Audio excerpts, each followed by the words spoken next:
what I'm telling you about my daughter happened before I saw Jesus. What I'm telling you about my daughter happened before I saw Jesus.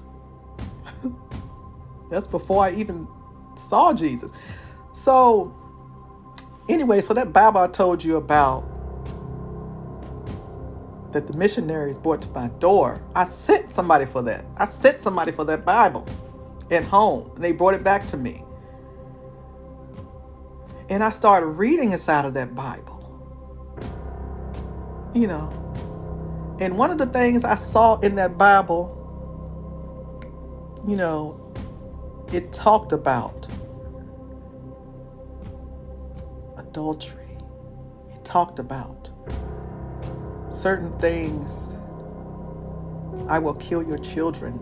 That's what I'm saying. All these side chicks and all this kind of stuff, they think this is the cutest little thing when they running around, messing around with people's husbands and spouses. And when people are separated, they are still married. Let me throw that in there, y'all. When people are married, separated, they are still married. So I was reading that part, and I had to look within myself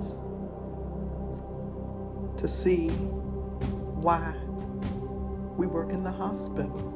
You got to tell yourself the truth, honey. If you don't tell yourself the truth, you're going to get down to the bottom of nothing.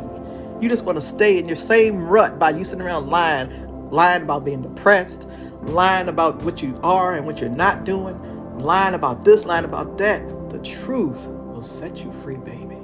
Believe me, the truth will set you free. All you got to do is tell yourself the truth. If you can't tell nobody else the truth, tell yourself the truth first. Practice right there. Tell yourself the truth about things.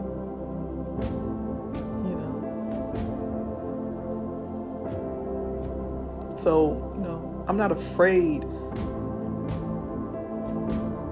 to admit wrong from my past and to talk to God and say, wow. I'm going to tell you what people are mad at right now. They mad because he's still using me. Can we laugh about that? Can any of y'all put a laughing emoji right there when y'all should not be blessed, but you're blessed anyway because God blessed you anyway? I tell you, I could just laugh my tail off, honey, because, anyway, yeah, blessed anyway. Any of y'all write that? Blessed anyway. Blessed anyway. Blessed anyway. Whoo wee.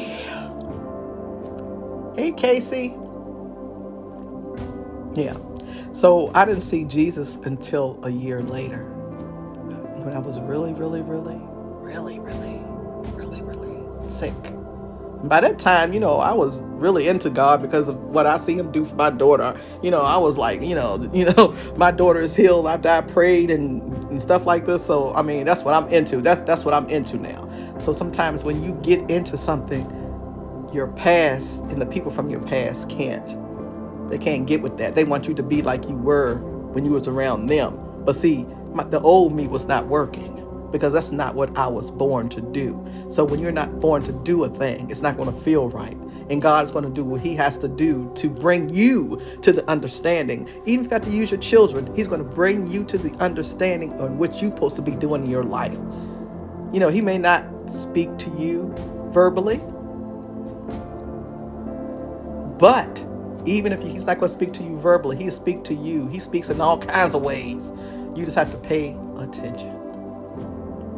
And so when I saw him,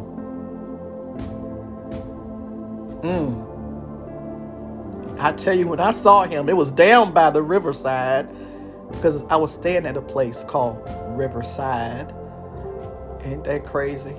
When I think back to all of that, y'all, I was in my 20s when all this was going on. Old girl, 50 now, 51. I was in my 20s when all this happened. So I've been living my life through Jesus Christ. Living my life